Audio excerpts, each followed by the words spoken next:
Okay, hello everybody, welcome. Bonjour à toutes et à tous, bienvenue aux panélistes et aux membres du public. Je m'appelle Anna et au nom de nous tous qui travaillent en coulisses, je vous remercie de vous être joints à nous aujourd'hui en si grand nombre. Ce fut un plaisir pour nous, l'équipe d'Espace 4, de collaborer avec Sébastien Cacard et Lise Olmedo pour accueillir l'événement d'aujourd'hui, l'Atlas des récits de vie rwandais, cartographier les récits pour mieux les écouter.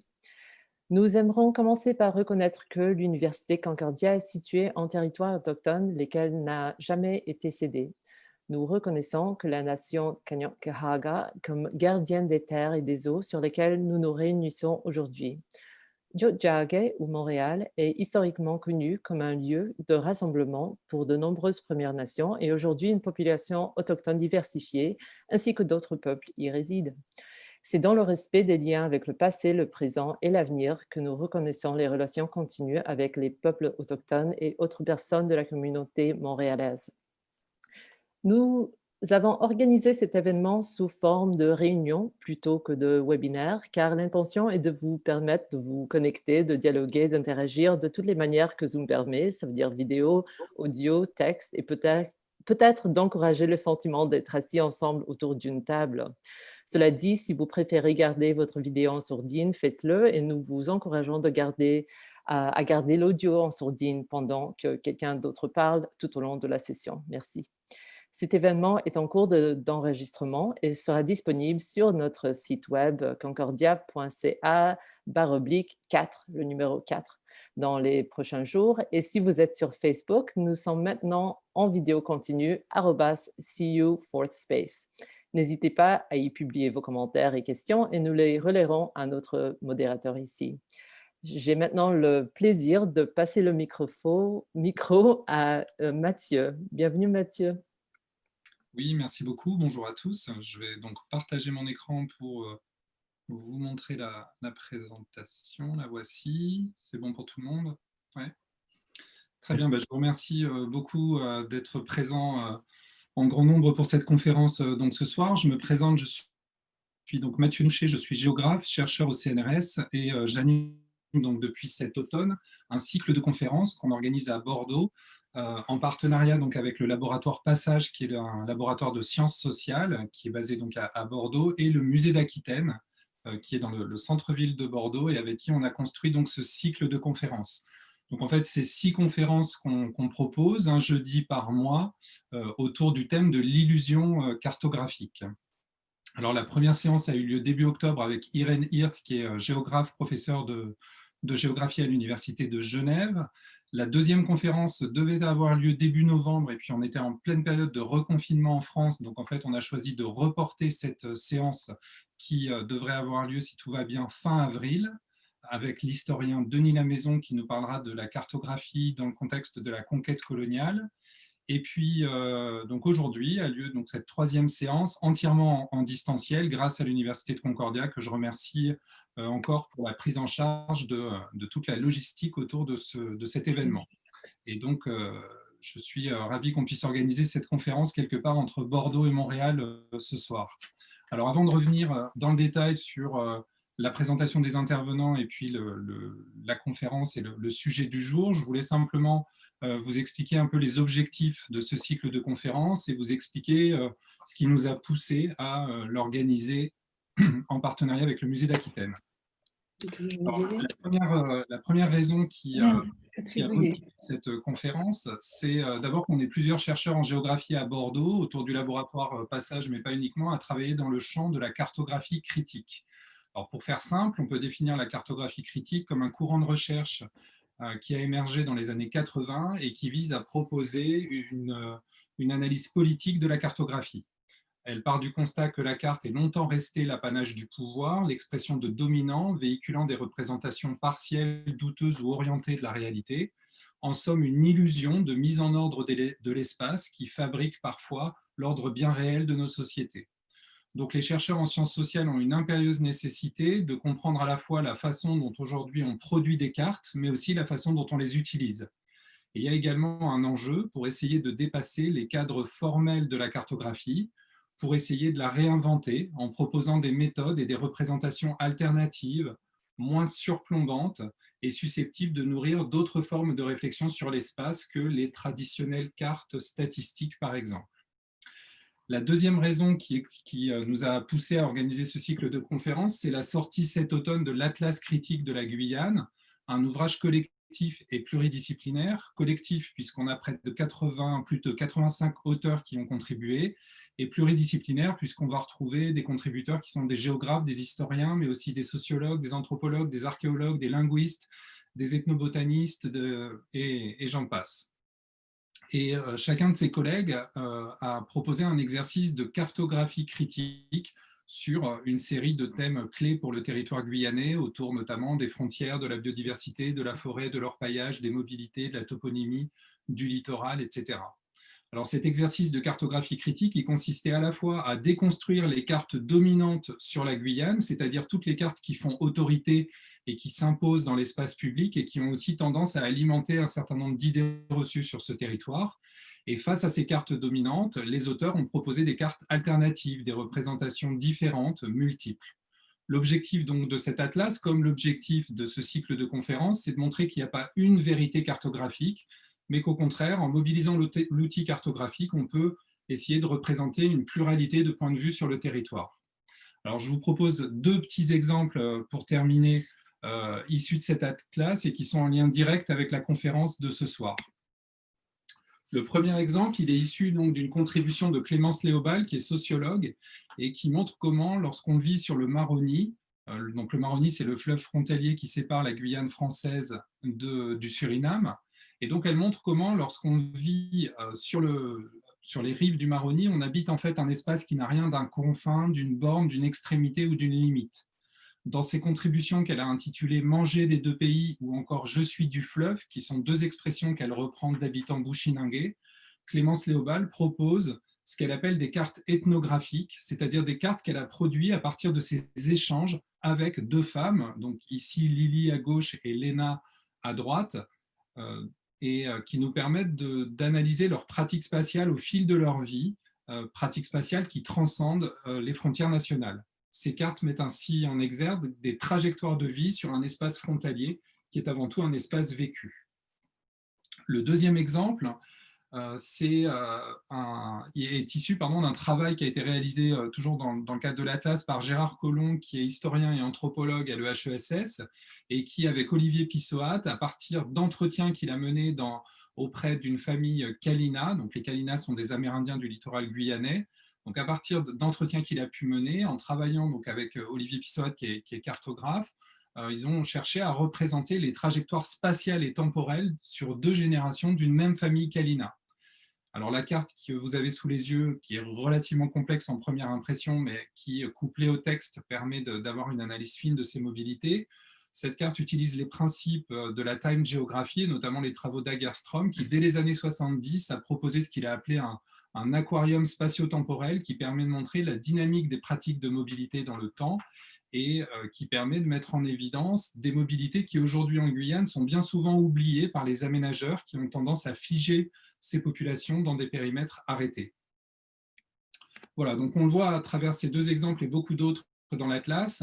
La carte, quand elle sort des sentiers battus et des représentations conventionnelles dominantes, peut donner à voir différemment les pratiques spatiales. Et donc, en multipliant les approches, les terrains d'études et les époques, cet atlas, mais aussi ce cycle de conférences, se veut un exercice polyphonique de critique cartographique qui va aborder des questions aussi diverses que la colonisation, les migrations, l'exil, l'autochtonie ou encore l'écologie politique, grâce à des géographes, des historiens, des artistes qui vont venir réinterroger à chaque séance la carte jusque dans ses logiques d'imposition, de manipulation, de supposition, voire d'omission. Donc le cadre global est ainsi posé et je vais maintenant passer la parole à Pauline Bourmeau qui va contribuer à animer la discussion et puis dans un premier temps aussi vous présenter les intervenants. Donc Pauline est professeure d'histoire-géographie au lycée Mauriac, qui est un lycée donc basé à Bordeaux, et en 2018, elle a mené un projet avec une classe de première. Donc les premières en France, c'est l'équivalent du secondaire 5 ou le début du collégial au Québec. Et donc avec ses étudiants, elle a mis en place une exposition intitulée 1994, le génocide des Tutsis au Rwanda, un impensé d'histoire scolaire, avec notamment la participation d'Adélaïde Mukantabana, rescapée du génocide et fondatrice de l'association CORI, et en partenariat, elle aussi, avec le musée d'Aquitaine. Voilà, donc Pauline, à toi. Bonsoir, merci à tous. Alors moi, c'est vrai que je suis un peu associée à cette conférence plutôt pour l'aspect Rwanda, même si j'y reviendrai, il y a certains points avec la démarche notamment d'Élise Olmedo qu'on a pu partager lors de ce projet. Alors, je vais d'abord faire un petit point sur ce projet, puis je vais venir ensuite vous présenter tous. Donc, effectivement, c'est un projet que j'ai monté avec une classe de première, puisque le génocide des Tutsis au Rwanda est quelque chose qui est assez peu présent dans les programmes scolaires et qu'il me semblait absolument essentiel néanmoins de penser cette question du génocide, de l'Afrique et casser, déconstruire un certain nombre de représentations et de clichés ici sur ce qu'on a pu qualifier parfois de guerre tribale, alors que ça relève évidemment d'une complexité plus grande. Ce projet s'est fait avec la participation d'historiens, notamment Jean-Pierre Chrétien, donc un ancien chercheur au CNRS, pardon, et Hélène Dumas, également ici spécialiste de la question et chercheuse au CNRS. Hélène Dumas, d'ailleurs, qui a effectivement un rapport à l'histoire, notamment dans sa thèse ici, qui porte sur, intitulée Le génocide au village et qui porte sur les justices post-génocidaires, les Gacaca au Rwanda, qui parle d'histoire à ras du sol, ce qui m'a fait un petit peu penser ici à ce que Élise Olmedo narre dans son article sur engager les subjectivités par la cartographie, quand elle parle de s'immiscer dans le paysage et de lire son terrain. Ces deux démarches qui m'ont effectivement semblé assez intéressantes et assez semblables finalement, c'est-à-dire la question de l'objectivisation ici et du positionnement du chercheur dans son environnement quand il porte un regard finalement à chaque fois effectivement de femmes blanches, jeunes femmes blanches même, et du rapport, par exemple, que là, Hélène Dumas a pu porter sur la difficulté, par exemple, de s'entretenir avec les tueurs, parce qu'effectivement, s'entretenir avec des tueurs, c'est effectivement faire à la fois œuvre d'historien en recueillant du témoignage, mais c'est aussi s'inscrire dans une relation éventuellement stratégique avec ces tueurs, leur apporter des cadeaux pour recueillir leurs témoignages, installer ici une relation de confiance. Et c'est bien toute cette question du positionnement et en même temps de la méthodologie ici qui est posée et qui me semblait effectivement éventuellement se retrouver avec cette question de la relation sensible au terrain d'enquête dont parle Élise Olmedo. Dans ce projet ont également été associés Adélaïde Mukantabana, rescapée du génocide Tutsi, qui vit aujourd'hui en France avec une partie de ses enfants et que je salue si elle nous regarde, et le musée d'Aquitaine avec notamment effectivement Katia Kukowka qui a porté avec moi cette exposition qui depuis est une exposition itinérante qui vise à faire connaître et à montrer ici les enjeux de ce moment d'histoire.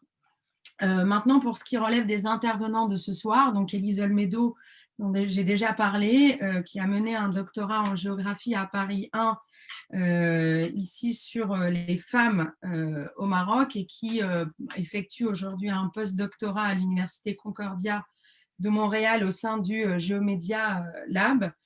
Avec cette approche de la cartographie dite sensible, qui s'était déjà manifestée par exemple lors de cette carte textile produite ici en master, et qui travaille donc aujourd'hui sur les récits de l'exil à l'épreuve des cartes à partir d'un corpus de 31 récits de vie de réfugiés rwandais, avec effectivement la question d'esquisser à la fois une géographie de l'exil post-génocidaire et de saisir les rapports au lieu des exilés au fil du temps.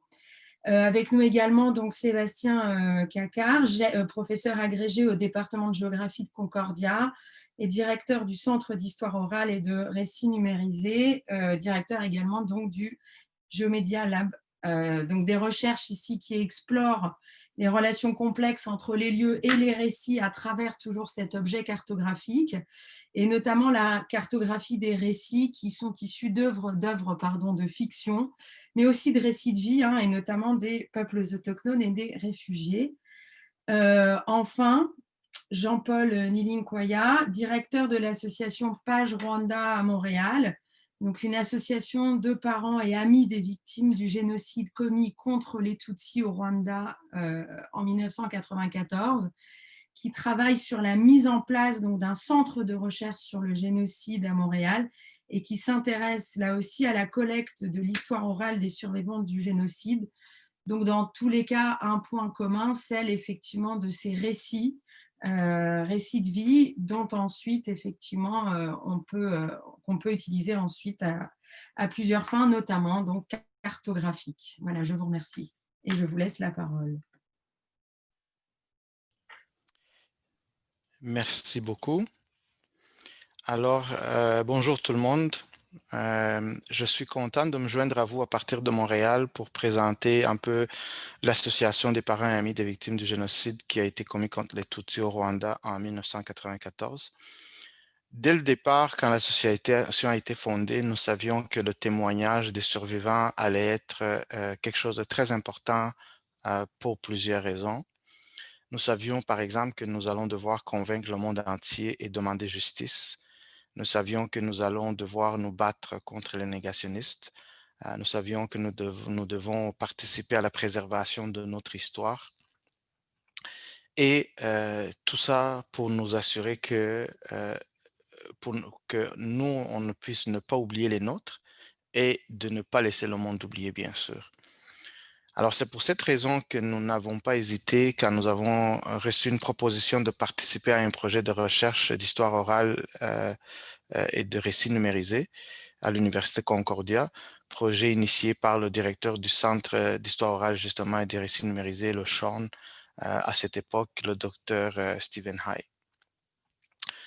Il nous a présenté son projet dans le cadre d'une alliance université-communauté et nous avons immédiatement embarqué avec d'autres communautés montréalaises ayant subi la violence chez elles parce que justement, on voulait continuer et d'ailleurs mettre un petit catalyseur dans notre action de collecter les témoignages. Le projet, au départ, s'appelait « Histoire de vie de Montréalais déplacés par la guerre et d'autres violences ». Et ce fut le début d'un partenariat entre Page Rwanda et le SHORN qui est encore très solide aujourd'hui après plus de 10 ans, démontrant que l'alliance université-communauté, c'est quelque chose qui porte fruit et dont tout le monde est capable de bénéficier. Plusieurs dizaines de personnes nous ont fait assez confiance pour nous confier leur vécu et nous ont autorisés à partager nos conversations avec le monde afin d'accomplir leur devoir de témoigner de l'horreur qu'ils ont vécue, dans l'espoir que leur parole va toucher quelqu'un et se propager afin d'espérer un monde meilleur sans génocide, un monde dans lequel le plus jamais ça aura son sens, pas juste un slogan. Grâce au SHORN, nos histoires ont déjà été utilisées dans la recherche par les étudiants de l'Université Concordia et autres chercheurs qui venaient physiquement au centre.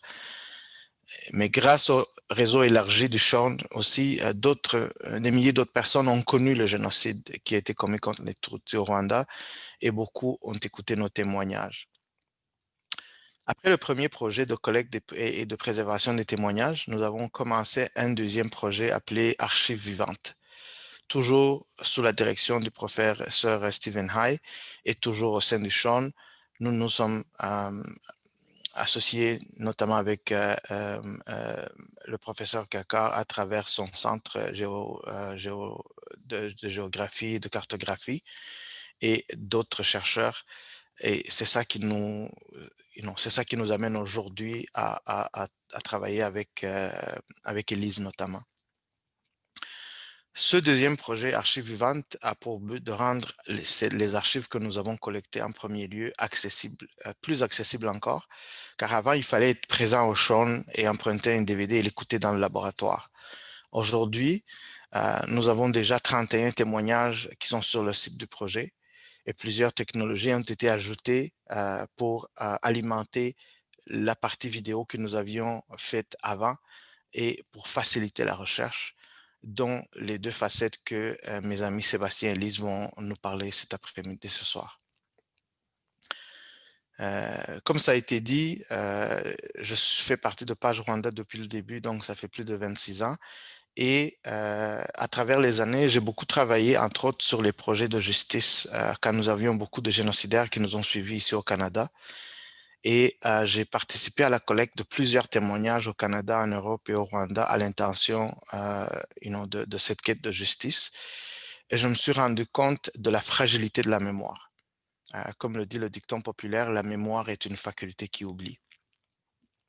À partir de là, nous pouvons dire que l'acte de collecter et de préserver les témoignages est un acte essentiel et c'est surtout une course contre la montre que nous continuons d'ailleurs à mener, même après le projet initial, nous continuons à aller collecter les témoignages. Cette collecte est essentielle, mais le fait de rendre les témoignages accessibles au monde entier était très important aussi. Et c'est là que donc ces 2 projets viennent nous aider à réaliser la mission que Page Rwanda s'est donnée à sa naissance. Je vais finir en vous parlant d'une femme qui s'appelle Rose Rwanga. Rose, son mari et ses 2 fils vivaient à Kigali et en 1994, le mari et les 2 fils ont été tués au tout début du génocide. Rose et sa fille ont réussi à aller se cacher dans l'église Sainte-Famille qui est en plein cœur de Kigali et ils y sont restés pendant 2 mois. Durant le génocide, le curé de cette paroisse qui s'appelle Wenceslas Munyeshaka, il faisait vraiment office de shérif comme on les voit dans les vieux films western avec un gilet pare-balles et un pistolet sur la ceinture. Même en disant la messe, il portait son pistolet. Et il menaçait beaucoup de gens qui s'étaient cachés là-bas en extorquant de l'argent et haute faveur et de ces pauvres gens-là. Et il pouvait ordonner même d'en éliminer celui ou celle qui n'obéissait pas à ses ordres, en les livrant aux miliciens qui rôdaient toujours autour. Malheureusement, Hyacinthe, la fille de Rose, a fini par être tuée dans l'église aussi. Et Rose, après le génocide, elle est allée jusqu'en France pour porter plainte contre le curé, qui d'ailleurs est toujours en liberté 26 ans après en France. Malheureusement, Rose est décédée il y a 11 ans maintenant de suite de difficultés de sa santé fragile. Et plus personne ne reste maintenant dans la famille Rwanga, car les enfants n'avaient pas d'enfants, n'avaient pas réussi à faire des enfants avant, donc il n'y a plus personne qui reste dans cette famille aujourd'hui. Mais avant son départ pour le repos éternel, Rose nous a confié son témoignage et grâce à ça, son histoire continue d'être racontée. Elle et sa famille ne seront jamais oubliées et son accusation contre le prêtre Munyeshaka est toujours là comme il se doit. Nous nourrissons toujours l'espoir qu'un jour ça finira par aboutir cette accusation et ce procès et ce témoignage de Rose va toujours être là pour participer à cette accusation-là. Et ça, c'est ça le pouvoir du témoignage. Et c'est aussi à ça que sert la préservation du témoignage. La famille Rwanga continue à vivre même après qu'ils soient partis et leur présence parmi nous restera pour toujours, nous espérons.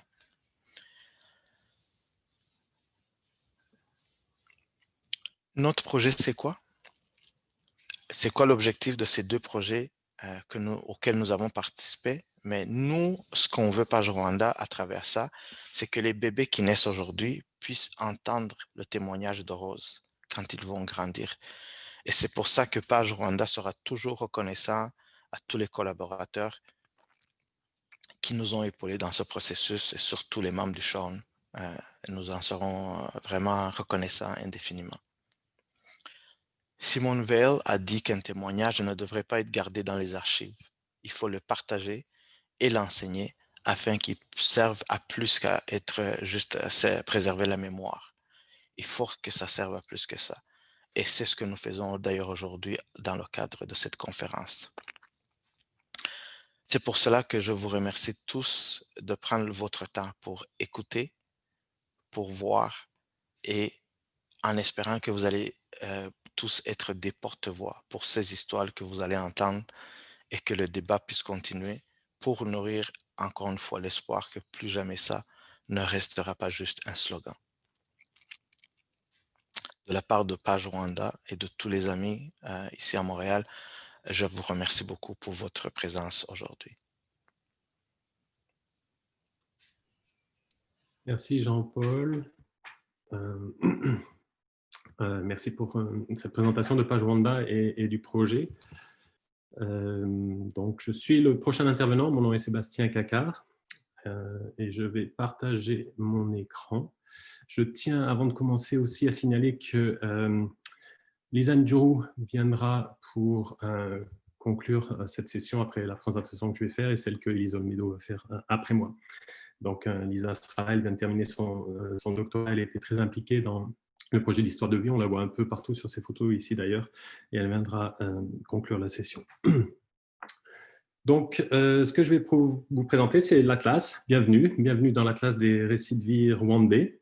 Ce que vous voyez, c'est la couverture de l'Atlas ici, avec des magnifiques photos de la communauté, dans des moments plus ou moins heureux, des photos de David Ward. C'était important pour nous d'avoir des photos de la communauté en couverture de l'Atlas, parce que la communauté rwandaise est bien évidemment au cœur de cet atlas. Ce n'est pas un atlas participatif dans le sens où il n'a pas été conçu par les membres de la communauté. C'est vraiment un projet universitaire avec des objectifs universitaires. Mais c'est un atlas participatif dans le sens où il a été conçu à partir d'un projet qui était hautement participatif, le projet d'histoire de vie de Montréal, dont a parlé Jean-Paul. Un projet porté par Page Rwanda et par la communauté rwandaise de Montréal et initié par Stephen Eye, qu'on voit ici dans le coin. Hop, il a disparu, un collègue à Concordia qui a porté ce projet. Pendant environ 4 ans, dans ce projet, 2008 à 2012 à peu près, des membres de la communauté rwandaise ont interviewé d'autres membres de la communauté rwandaise pour produire environ 80 entretiens. Et sans ces entretiens, je vais vous en montrer un nombre de ces entretiens, sans ces entretiens, c'est des récits de vie. Cette volonté de partager, de faire vivre la mémoire, l'Atlas n'aurait jamais vu le jour. Donc c'est pour cette raison que c'est important pour nous d'avoir la communauté sur la couverture de l'Atlas. Mais au-delà de la communauté, ce projet se situe à l'intersection de 2 trajectoires académiques. Un projet en histoire orale, dont je viens de parler, et puis un projet cartographique.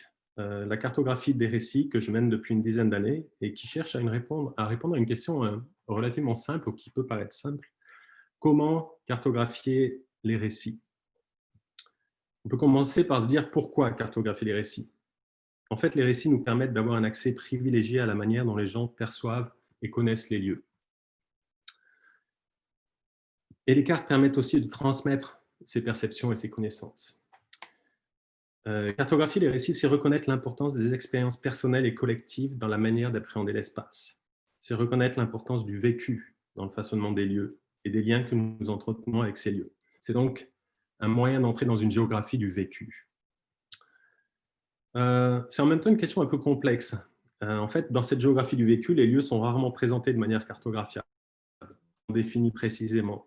Les porteurs de récits parlent de leur quartier, de leur maison, de leur visite chez une cousine, de leur exil au Burundi, parfois en donnant quelques détails, le nom d'une ville, d'un quartier, d'un village, d'une province, mais souvent sans vraiment s'attarder sur les détails de localisation.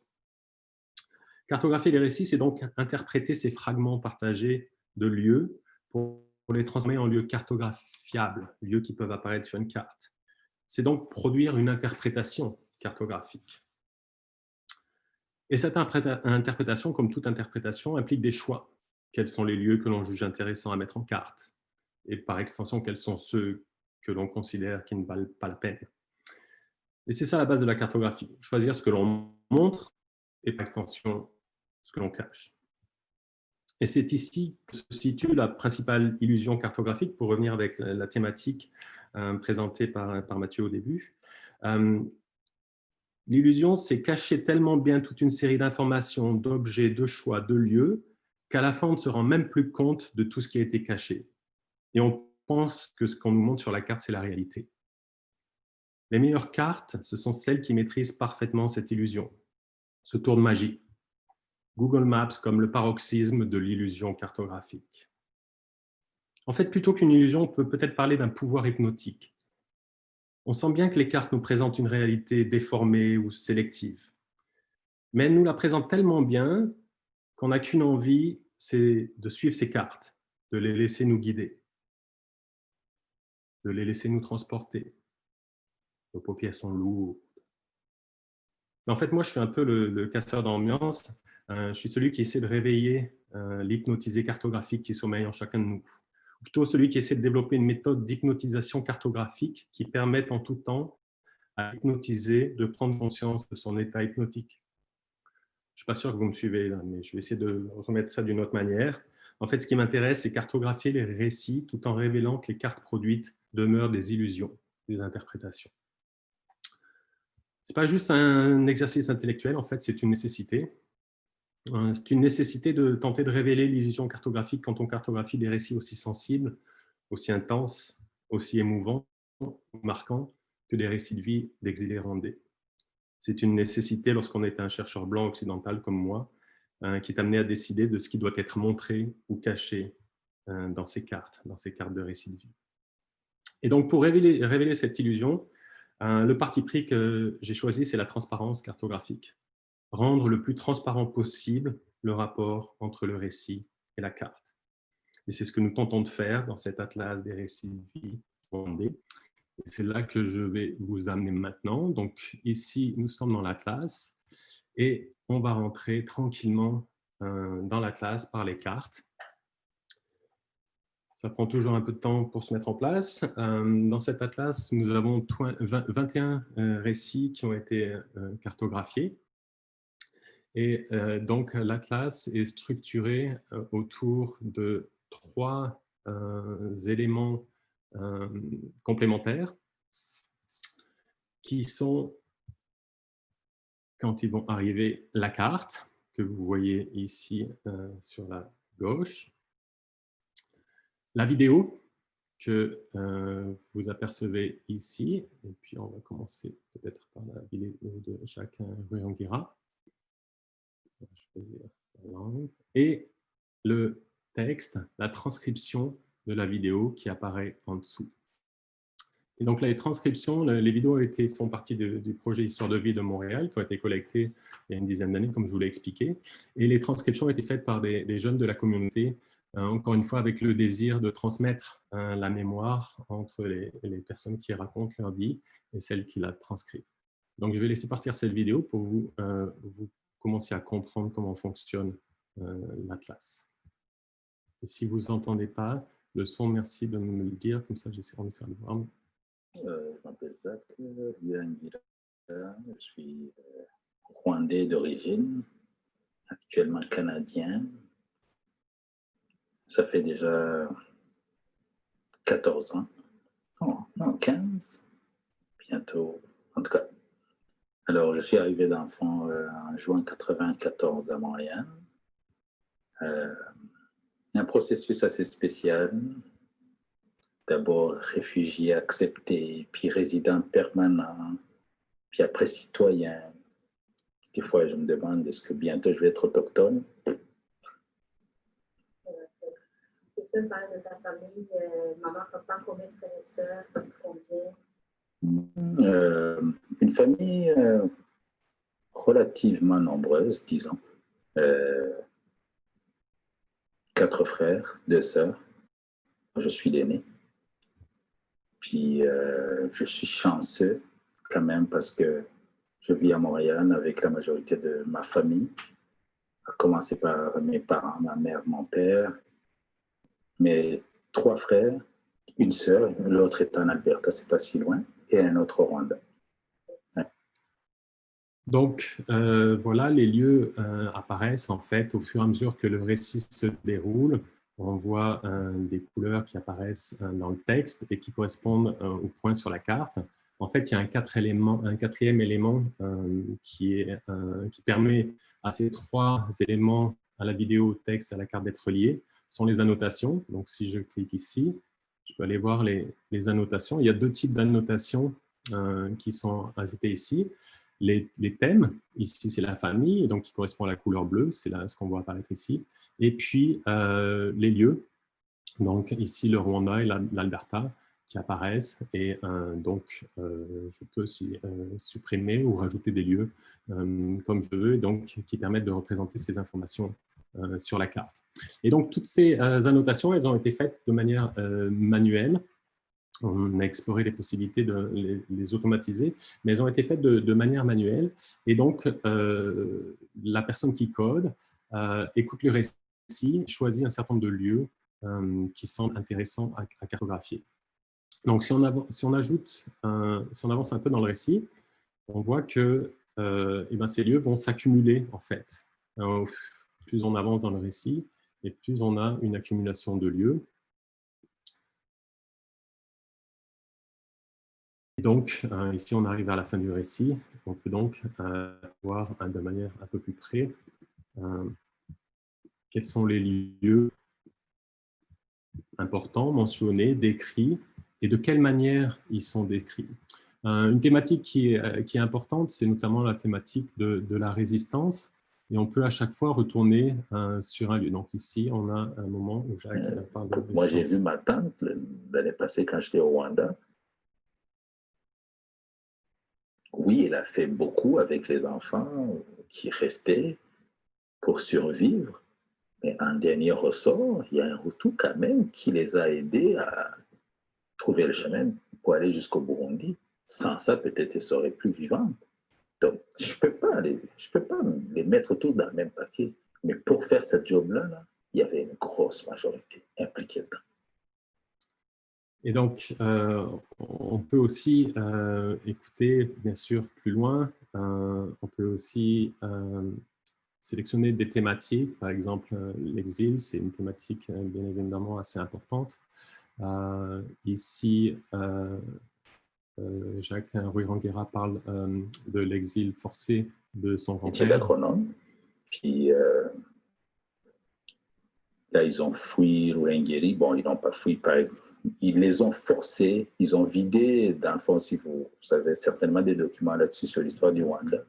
Mais pour les Tutsis qui habitaient le nord, surtout particulièrement la région de Ruhengeri, ils ont été vidés et puis on a été les postés dans la région du Bugesera, qui était une région complètement aride, complètement inhabitable dans le fond, parce que c'était des marécages, c'était quasiment un lieu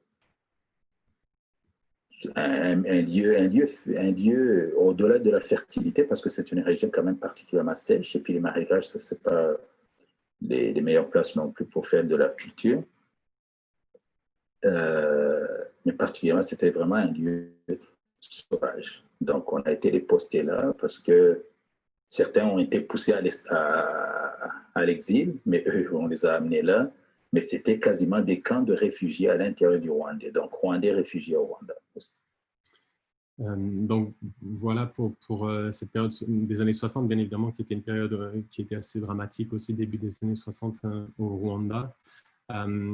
Et ici, on voit les lieux associés à l'exil dans le récit de Jacques. Ce qu'on peut faire, c'est aussi comparer avec d'autres récits pour voir les lieux qui sont associés à l'exil dans d'autres récits. Ici, Beat Kaitesi, Emmanuel Abimana, Emmanuel Kayigangwa, et on voit aussi que dans le Verniamata, elle a aussi une partie de son récit qui parle, donc on peut peut-être aller écouter cette partie du récit aussi. Le temps que les vidéos se chargent, qui prend toujours un petit peu de temps. En fait, Emmanuel Kayigangwa ici parle de sa jeunesse, où elle commence à travailler, puis en même temps, ses parents étaient forcés à l'exil dans cette même région. ma sœur et mon beau-frère et les enfants sont venus un peu plus tard. Mais là, c'est toute une autre histoire. En fait, c'est ici où elle parle de ça. Donc, Ses parents qui ont été déportés. Waouh, donc j'arrive à combiner parce que moi... En fait, elle ne parle pas vraiment de ça. Par contre, elle revient plus tard dans ce récit où elle parle de ce lieu, mais par rapport à d'autres thématiques, et notamment après le génocide, dans la partie après-génocide, où elle parle de son retour à elle dans je dirais ça. Dans quelle région? Ça, c'est dans les Guisséla, je pense, Guissaké, parce que la frontière entre le Burundi et le Rwanda, on ne pouvait pas passer parce que le pont était inhabité. On pouvait pas, ouais, il n'y avait pas de pont, on ne pouvait pas passer par là. Il fallait passer par le Saké. Je me rappelle même pas moi-même. Et puis, justement, on arrive dans la région de Bugesera, on fait tout un détour. La première chose, c'est d'aller voir la maison de ma mère, d'aller chez nous, quoi, dire, Dieu, c'est ça que je confronte, que je regarde, tout est détruit, tout est... Les torches sont parties, c'est la broussaille. Puis on dit que peut-être les gens étaient à... Ça, c'est l'église. Et les photos particulières. Voilà. Là, je ne voulais pas justement qu'on me prenne la photo qu'on voit la tête. J'ai dit, ça suffit. Ça va me rappeler. Bon, j'étais là, mais je ne fais pas de pause. Donc, coupez-moi la tête parce que je n'ai pas de tête à ce moment-là, vraiment. Donc voilà, ici on pourrait bien évidemment continuer d'écouter. Le récit, et donc c'est un peu ça l'idée, c'est de permettre de l'écoute, mais aussi d'avoir le lien le plus transparent entre le récit et puis les lieux qui sont annotés, et de faire en sorte que l'utilisateur puisse comprendre pourquoi ces lieux ont été annotés de cette manière, comment ils ont été annotés, mais aussi de changer les annotations, puisque si vous êtes enregistré pour utiliser l'application, ce qui est relativement simple, et que vous avez l'autorisation, vous pouvez modifier les lieux. Donc chacun peut recréer sa carte, chacun peut ajouter, développer ses propres lieux. Donc ça, c'est voilà un aperçu avec les différentes couleurs. Donc au centre, c'est plutôt le début du récit, et vers l'extérieur, c'est plutôt la fin du récit. Et donc on voit différents lieux avec différentes thématiques dominantes. Par exemple, ici, en gris foncé, tout ce qui a trait au génocide. Ici, en rose, Bujumbura, tout ce qui a trait plutôt à l'exil. Et on peut regarder les cartes. Anita Munkudu, Bert Keitesi, Emmanuel Abimana, Emmanuel Kayegawa, on l'a vu, Frédéric Mugwaneza, Jacques Ruangira, on l'a vu, Jean Bosco Yakarini, pardon, Jean-Serge Polisi, Léo Kalinda, Lisanne Djourou, Marie-Josée Jikali, Oscar Gazana, Philibert Mouzima, Radekon Ndejuru, Régis Isheja, Rita Mukezi, Rupert Bazambaza, Sandra Gazana, Stéphanie Gazana, Zavrine Mukandoli et Yvette Ishimwe. Donc voilà pour les cartes. Si on veut regarder un petit peu ce qui se passe derrière, on peut aller dans l'éditeur. Je l'ai ouvert ici pour aller un peu plus vite. Donc voilà ce qu'il y a derrière, en fait, ce qui permet aux cartes d'être représentées. Donc tous les lieux qui apparaissent sur ces cartes, ils sont codés ici. Et puis chacun des récits est aussi décrit ici, donc dans cette partie de code. Et là, on voit que c'est le timeline, donc il y a les couleurs, il y a les groupes, etc. Et donc, toutes les annotations sont ici, donc peuvent être utilisées, exportées, réintégrées dans d'autres applications, de manière à faire une analyse plus systématique, si on est intéressé par ça. Voilà, en gros, pour ma présentation. Donc, en conclusion, je vais revenir peut-être avec les premières pages de l'Atlas pour terminer. Et donc, ce qu'on essaie de faire ici, je vais peut-être revenir ici, sur ici là.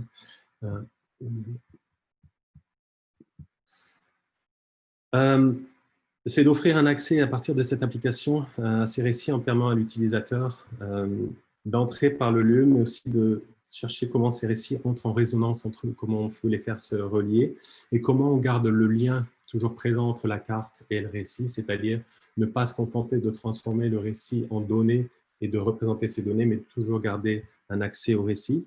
Ça permet donc cette écoute qui est parfois un peu fragmentée, mais qui permet d'entrer de manière différente dans le récit.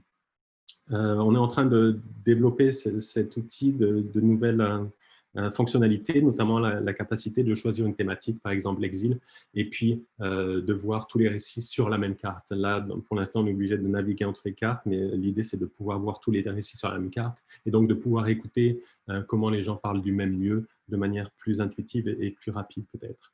En ce moment, on travaille aussi à l'utilisation de cette application pour d'autres types de récits.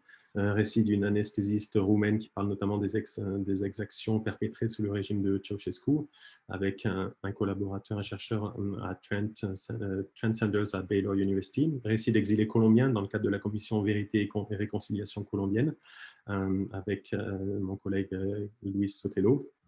Récit aussi peut-être envisagé de résistant avec Thierry Joliveau. On a aussi des récits du groupe TreeSpace à l'INRS ici. Et donc, on est en train d'utiliser l'application pour représenter d'autres récits.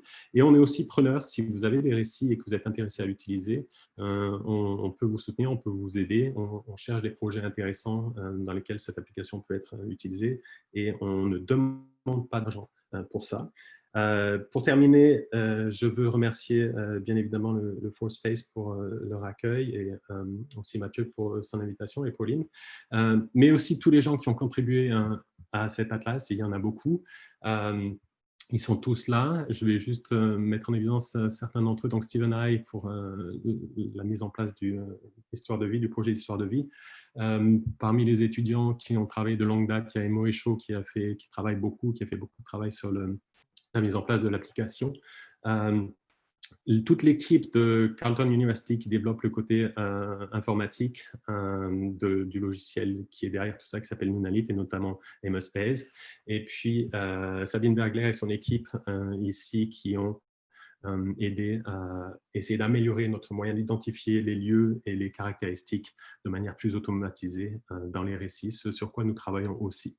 Enfin, les financements, parce qu'il faut de l'argent pour développer un projet comme ça, notamment le Conseil en recherche et en sciences humaines du Canada, et puis surtout le Fonds Canari canadien. Voilà, c'est tout pour moi. Élise, c'est à ton tour. Bonjour à tous. Moi, je suis très heureuse aussi d'avoir l'occasion de présenter nos recherches aujourd'hui. C'est une première présentation, en fait. On est sur la partie cartographie sensible, ça n'a pas encore été présenté. Merci Mathieu pour ta chaleureuse invitation. Merci à tous d'être présents. Merci beaucoup aussi aux intervenants. Je pense à Jean-Paul, à Lisa, à Pauline pour leur présence et leurs interventions. Moi, plus particulièrement, mes recherches portent sur la figuration cartographique d'une dimension qui est souvent absente des cartes, celle du sensible, donc qui est souvent pas projetée dans l'illusion cartographique en général. C'est-à-dire que c'est une cartographie qui s'intéresse souvent, moi je l'utilise dans le processus d'enquête pour cartographier en fait tout ce qui se passe dans le processus d'enquête, représenté par exemple ce qui se passe pendant un entretien, les émotions qui émergent, mais aussi en dehors de ces types de moments-là, dans les interstices de l'enquête, dans les conversations informelles. Donc, ça peut intégrer en fait tout le processus de recherche. C'est un peu l'idée, et de faire à travers ça preuve de réflexivité. C'est une approche inclusive, c'est-à-dire qu'il n'y a pas de frontière entre enquêteurs et enquêtés, donc ça renvoie vraiment aux outils de sociologie développés depuis les années 70-80, je pense notamment à Alain Touraine. C'est une méthode qui se veut participative, collaborative, soit parce que l'outil il est directement utilisé par les personnes, et donc en les accompagnant dans cette pratique-là s'ils le souhaitent, soit en intégrant le point de vue le plus empathique possible en appliquant l'outil. Et dans tous les cas, il s'agit bien de cartes très subjectives, hyper subjectives, par rapport à ce qu'on a l'habitude de voir quand même. J'ai fait une thèse en géographie qui se consacrait justement à la pratique de la cartographie sensible par les artistes et par les aménageurs. Et donc, j'ai pu observer pendant ma thèse leur pratique, collaborer avec eux, comprendre comment ils pratiquaient et voir comment est-ce que des transferts étaient possibles en sciences sociales. Et puis, ma pratique est celle d'une recherche-création, c'est-à-dire que c'est un processus de recherche qui va mobiliser la création comme cadre théorique et comme outil de manière très pratique, très concrète.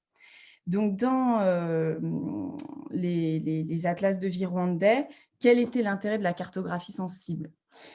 Eh bien, en fait, c'était une étape nouvelle qui consistait donc à approfondir les récits du point de vue du sensible, donc les récits qui ont été cartographiés avec Atlassiné, comme vous l'avez vu, et donc essayer de voir. Donc, Atlassiné permet de bien naviguer dans le récit, mais produit des cartes qui, du coup, ont une même sémiologie, une même légende. Ce qui a donc un grand intérêt, c'est qu'on peut les comparer, les lire, naviguer dedans. Et puis, parfois, ça écrase un petit peu des spécificités du récit. Et puis, partez d'un constat aussi qu'a fait Sébastien, qu'en fait, c'est difficile de cartographier les émotions et elles sont bien au cœur, le vécu des personnes, en fait, est bien au cœur de l'enjeu de ces témoignages. Donc, c'était un peu l'objet de cette nouvelle étape. Du point de vue du positionnement, le sujet est très actuel, comme l'ont rappelé Pauline Bourmeau et Jean-Paul Nilinkwaya, avec cette reconnaissance très tardive du génocide. En France, il y a une commission en cours sur l'implication française dans le génocide contre les Tutsis du Rwanda. Et moi, en tant que femme blanche, donc immigrante française récemment arrivée au Québec pour ce post-doctorat, je m'inscris dans une recherche qui est antiraciste, postcoloniale et critique, avec cette conscience de l'implication française dans le génocide et puis une vraie indignation en fait que ça provoque chez moi et une volonté de solidarité aussi avec la communauté. Donc, c'est vraiment un travail au service de la communauté. Et moi, j'y trouve aussi un intérêt parce que ça m'aide aussi à comprendre comment on peut cartographier les émotions. Deuxième chose à propos du positionnement, là, donc, on s'intéresse à un matériau qui est existant, qui a été produit par la communauté. Et ça, c'était vraiment nouveau pour moi, se mettre à l'écoute de récits qui existaient déjà, disons, bien sûr, on peut le faire quand on fait un travail de terrain, mais là, c'était vraiment le cœur du projet. Et donc, c'est une démarche quand même inverse à celle de produire des données. Et donc, il s'agit de se mettre à l'écoute et puis de prendre complètement en compte un travail qui a déjà été effectué. Et c'était voilà, donc une manière de travailler très nouvelle. Ça pose des questions éthiques, bien sûr. En fait, ça a été dit en filigrane depuis le début de cette conférence. Pour rappeler, à Concordia, il y a un principe de protection des données personnelles qui est bien établi avec le respect d'un protocole. Et donc, les images que vous avez vues et que vous allez voir ont été validées en quelque sorte par les porteurs de récits qui ont accepté leur diffusion avec leur nom. Et puis, on revient toujours vers eux dans ce processus de éthique, en fait, pour pas considérer qu'un oui à un moment donné est un oui pour toujours, évidemment. Et puis, je vous montrerai comment aussi on maintient ce lien avec eux. Donc, ce sont des cartes participatives mises à disposition de la communauté et où un retour vers les participants est en train de faire, en tout cas, d'être fait, à la fois pour Atlassiné, pour les cartes sensibles. Il y a eu un contexte Covid qui a empêché la tenue d'ateliers de cartographie sensible collective, participative. Donc, évidemment, ça a entravé la possibilité pour les participants de réaliser leur propre carte, mais on maintient des liens à travers Zoom et puis on fait ce qu'on peut voilà, dans la situation. Alors, je vais partager mon écran pour vous montrer du coup quelques résultats. Je vais vous montrer en fait 2 atlas que j'ai réalisés donc à partir du récit d'Emmanuel Kayigangwa. Vous avez vu la vidéo juste avant. Donc, je vous montrerai la carte sensible qui est complémentaire à la carte faite avec Atlassiné, la Cinémap, que vous avez vu donc tout à l'heure. Et puis Emmanuel Abimana. Donc voilà un exemple d'atlas. J'ai fait une petite auto-impression, auto-édition en fait pour lui donner l'atlas, imprimé à du coup un seul exemplaire pour elle.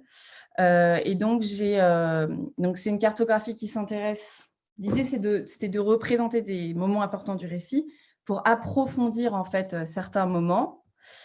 Et en fait, ce que vous voyez dans l'atlas, ce sont les esquisses qui sont imprimées sur des calques et les cartes, en fait, sont imprimées sur papier blanc. Donc, ça, c'est le résultat, on va dire, matériel. Donc, pour voir un peu les choses de manière un petit peu plus immatérielle, je vous montre ça donc, en plein écran. Donc, voilà l'atlas subjectif d'Emmanuel Abimana.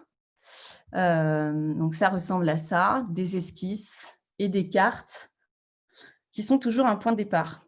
Donc l'idée, c'était de représenter, choisir des moments importants du récit, sachant qu'une carte, c'est à peu près une semaine de travail. Donc une carte, un travail cartographique comprend donc les esquisses et une carte, j'aime pas dire finale parce que justement, c'est le début du processus. Donc une carte, on va dire un projet abouti. Dans un temps en tout cas défini. Et au fur et à mesure, les cartes ont formé, au départ c'était des cartes indépendantes et puis après j'ai mis toutes ces cartes en fait sous forme d'atlas. Donc voici quelques réalisations. Voilà les esquisses. Je vais zoomer après un peu plus précisément. Donc je reviens sur la première. Donc, le constat qu'on a fait, c'est que les émotions dans ces récits-là, mais comme dans tous les récits, en fait, c'est aussi lié, ça renvoie à des codes culturels, ne sont pas souvent explicites. Et donc, elles arrivent à des moments du récit, mais on ne peut pas forcément les pointer avec Atlassiné parce qu'il y a pas forcément de mots qui correspondent. Mais par contre, elles sont quand même bien là, je vais expliquer pourquoi. Et on peut quand même les repérer avec toujours l'importance de ne pas trop interpréter. Donc, c'est toujours important de garder ce lien avec les porteurs de récit, justement, pour voilà, toujours leur soumettre une compréhension du récit qu'on a fait à travers la carte. Et c'est aussi le constat qu'en fait, il y a des choses qui sont difficiles à exprimer, difficiles à dire, difficiles à écrire, et notamment liées au génocide. Et donc, Jean-Paul a très bien souligné l'importance de conserver cette mémoire. Et voilà, ce n'est pas non plus une chose si facile à réunir que réunir ces récits. Donc, pour Emmanuel Abimana, une première carte, par exemple, c'était l'intérêt pour les silences du récit. Donc là, c'est un moment, c'est vraiment le début du récit. Il dit « Je suis Emmanuel Abimana ». Il raconte un petit peu, donc ce sont des cartes qui sont dans le temps, donc il faut toujours les lire par rapport à la ligne. Donc ça commence là, il parle de sa grand-mère maternelle, il sort pour reparler de la région, donc c'est Jikongoro. On reparle de la famille, on revient à la grand-mère maternelle, mais avec toujours un peu des silences. Pourquoi avoir parlé une première fois de la grand-mère, finalement revenir dessus? C'est parce qu'en fait, il y a une tension autour de la famille qui fait qu'elle est en danger et que du coup, il a grandi chez sa grand-mère puisque la famille était considérée comme... il y avait un manque de confiance, en tout cas, des parents envers la famille. Donc, il a été décidé qu'il serait élevé par sa grand-mère. Et puis, on revient une troisième fois, en fait, sur la famille. Et en fait, il mentionne à ce moment-là le génocide. Et donc, il y avait dans ce moment du récit quelque chose d'un silence qui s'exprimait. Et on peut complètement passer à côté si on ne regarde pas très attentivement. Mais si on regarde attentivement, on voit bien qu'il y a quelque chose qui tourne autour, qui fait une boucle.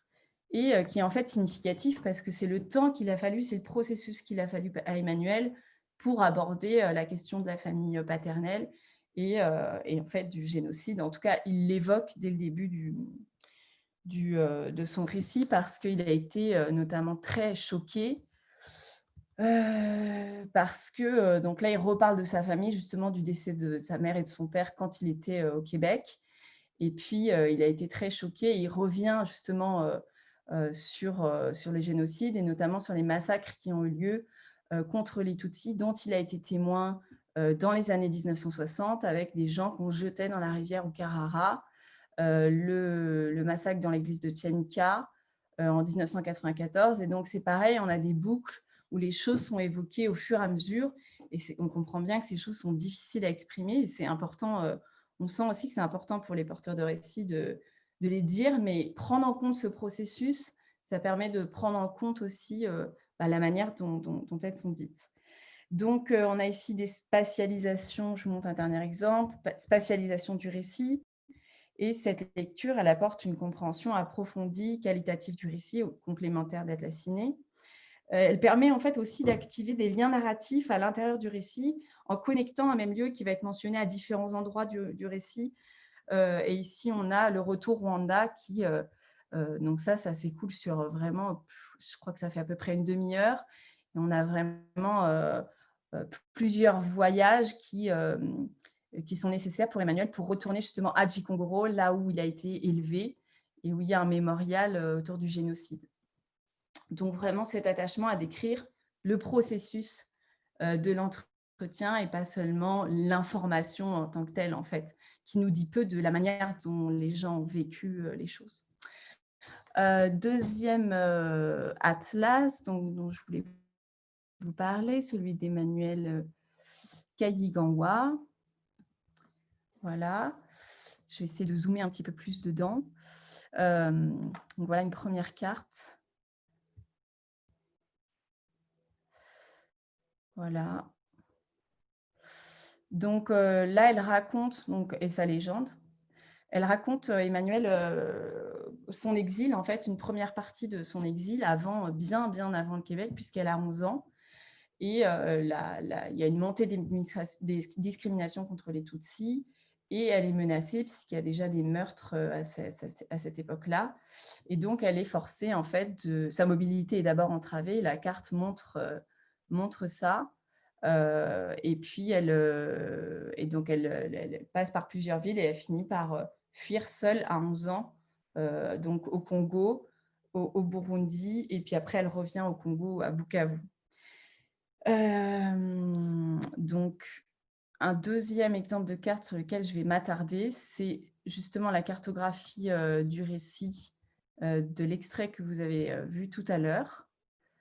Celui où elle explique qu'elle revient à Nyamata, que la maison de sa mère, que j'ai représentée ici, est très abîmée, que les routes sont coupées. En fait, là, on est en juillet 1994. Il y a une partie du Rwanda qui est libérée, une autre partie où le génocide continue à se produire. Et donc, elle retourne dans la partie qui est libérée par le Front patriotique rwandais, le FPR, pour essayer en fait de partir à la recherche de sa sœur et de sa mère, et sa mère qu'elle ne retrouvera pas puisque l'église donc, qui est représentée ici de Nyamata est un lieu vraiment important du génocide. Et donc, c'est pour ça qu'elle est au centre de la carte parce que c'est de manière très processuelle. Emmanuel explique qu'elle est arrivée et elle reparle plusieurs fois de la maison de sa mère, de l'église, de la maison de sa mère. Donc, il y a cette boucle qu'on retrouve ici. Et en fait, on se rend compte en tant qu'auditeur, donc là, elle raconte, quand elle raconte qu'en fait, on ne peut pas repérer, c'est ce que je disais tout à l'heure, un lieu à partir d'un mot, une émotion forcément à partir d'un mot. Donc, par quoi on passe ? On passe par relier différents points du récit pour comprendre en fait s'il y a des moments qui sont, l'importance de certains moments par rapport à d'autres. On écoute les silences, voir où ils se situent. Certains silences sont significatifs. Aussi parce qu'on regarde l'image et la vidéo donne beaucoup d'informations sur des indices. Parfois, on voit les porteurs de récits pleurer, alors que si on écoute, c'est une information qu'on n'a pas. Et puis, faire preuve d'empathie pour comprendre quelle valeur aussi Emmanuel attribue à chaque moment et quelle est l'importance en fait pour elle. Donc, tout en interprétant bien sûr le moins possible, puisque la carte n'a pas valeur de vérité ici, elle a valeur de compréhension. C'est ce que moi, j'ai compris, j'ai retenu de son récit. Et c'est toujours mon point de vue, en fait, ma propre carte subjective de son récit. Et cette carte a aussi valeur d'échange, en fait, parce que c'est vraiment un point de départ. C'est une manière de se mettre à l'écoute des porteurs de récit, de dire oui, ce témoignage, il a une valeur, se mettre au service aussi de la diffusion de ce témoignage en mettant en relief un aspect. Donc ici, c'est vraiment le vécu des personnes. Et l'échange avec Emmanuel à partir de cet atlas, à partir de cet atlas, donc, a montré, elle a donné un peu ses retours, et elle a montré combien cet entretien de 3 heures est parcellaire et combien il nécessite des précisions et des compléments. Et donc, c'est-à-dire qu'elle a bien parlé de la nécessité de re-raconter cet épisode, selon elle, infiniment plus complexe que ce qu'elle en a dit dans son récit. Et ça amènera donc sans doute à d'autres cartes qui soulignent bien l'importance de relativiser aussi la vérité narrative de l'entretien et de prendre en compte ce processus en cartographie qui permet ces cartes en fait permet aussi de conscientiser certaines choses qui à certains moments restent implicites.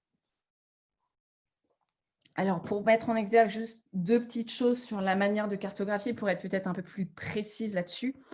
C'est-à-dire que quand je cartographie, il s'agit d'être au plus près du récit, de restituer la manière dont le porteur de récit s'exprime. Donc, c'est une micro-cartographie dans ce sens-là. Donc, la carte prend en compte l'avancée du récit, donc avec ses retours en arrière, les parties qui s'imbriquent. Donc, elle donne à voir la structure du récit. Alors, dans ce cas-là, c'est plutôt une structure de séquence du récit. Donc, beaucoup de cartes comme celle-ci montrent des enchevêtrements. Et puis surtout, et c'est ce que je voulais mentionner, s'appuyer sur les images et les métaphores qui sont données par les porteurs de récits. Donc, on perçoit donc, dans le récit la difficulté de parler de ce qu'elle a vu, notamment à l'église de Nyamata. Et la carte doit bien suivre justement presque à la lettre en fait, cette manière de s'exprimer pour restituer combien c'est difficile de parler en fait, de ce moment-là. Où elle parle, donc en fait, c'est le moment où justement la vidéo s'est arrêtée tout à l'heure, c'est qu'elle arrive à l'église et elle parle, elle dit qu'elle aperçoit des feuilles de grévillier par terre, et en fait, elle dit qu'elle met du temps à se rendre compte que ce sont en fait des morceaux de cuir chevelu des victimes. Et elle parle pendant longtemps dans l'entretien, en fait, du choc qu'elle a eu, et aussi une sorte de déni au départ, et ensuite une conscientisation de ce qui s'est passé à Nyamata. Et elle vient ensuite à parler de manière plus rapide, finalement, des montagnes de corps qui sont réparties, de l'impossibilité de retrouver sa mère parmi eux, ce qui engage aussi l'impossibilité de lui donner une sépulture. Et donc, sur la carte, les feuilles représentent justement ces corps. Et j'ai essayé de suivre au plus près la manière dont Emmanuel a restitué en fait ce qu'elle a vu. Et en faisant attention dans les entretiens que ça peut déclencher, beaucoup de chercheurs, notamment en études migratoires, ont bien attiré l'attention sur la violence que peut constituer le fait de raconter, de re-raconter, de susciter la parole, qui amène pour les personnes à revivre ces événements. Donc, on demande déjà énormément aux réfugiés de raconter, de prouver leur légitimité à la demande d'asile. Et de plus, ce travail n'a pas pour but de savoir la vérité, mais de comprendre le vécu des personnes, de traduire le vécu des personnes. Donc, c'est pour ça qu'on s'attache justement à la manière dont les choses sont dites. Et donc, pour finir, en quoi ces 2 outils peuvent permettre en fait de réinterroger la carte finalement jusque dans ces logiques, pour reprendre les mots de Mathieu, d'imposition, de manipulation, de supposition. Finalement, cette pratique, elle s'appuie complètement sur les idées développées dans les années 1970-80 dans la cartocritique, tentant d'y apporter peut-être des réponses plus concrètes en termes de méthodologie. Et donc, il s'agit de replacer toujours la carte dans un contexte, dans une situation spécifique. Donc, il n'y a pas de sémiologie ici, il n'y a pas de légende qu'on va réutiliser. Justement, on entre dans la subjectivité de chacun, dans son langage personnel, son expression. On essaie de traduire sa vision du monde. Donc, c'est vraiment un processus de subjectivation. Atassine cherche à déjouer la domination de la carte par rapport au matériau narratif à travers le côtoiement dans l'application de la carte et du récit. Donc, on a toujours la carte, on a toujours accès au récit. Donc, ça permet toujours en fait, de comparer les deux si on souhaite.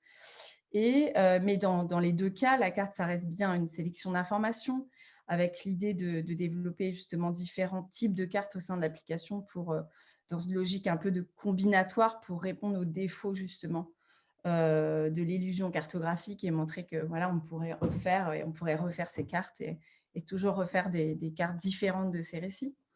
Donc, s'il n'y a pas de sémiologie, il n'y a aussi pas d'universalité. C'est aussi une manière de rompre avec les codes de la cartographie européenne et américaine, anglo-américaine, et essayer de trouver des langages qui vont être plus adaptés, plus contextualisés, donc pour exprimer ici la vie des exilés rwandais de Montréal, leur parcours de vie aussi bien au Rwanda, au Canada, et donc de porter la mémoire du génocide. Et donc, je passe la parole à Lisa Njuru. Est-ce que Lisa est là?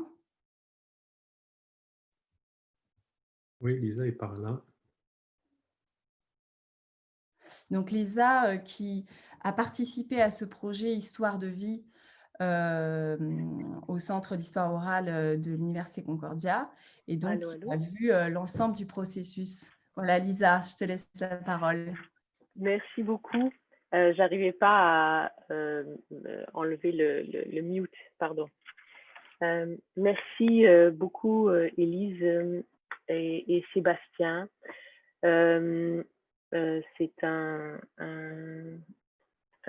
Je suis remplie de gratitude pour d'être ici aujourd'hui avec vous. J'ai eu comment je vais dire ça, je ne sais pas si c'est un plaisir, mais de faire partie de ce projet des histoires de vie des Montréalais depuis le tout début, en 2005. Et donc, j'ai participé à cette aventure qui dure maintenant 15 ans. Et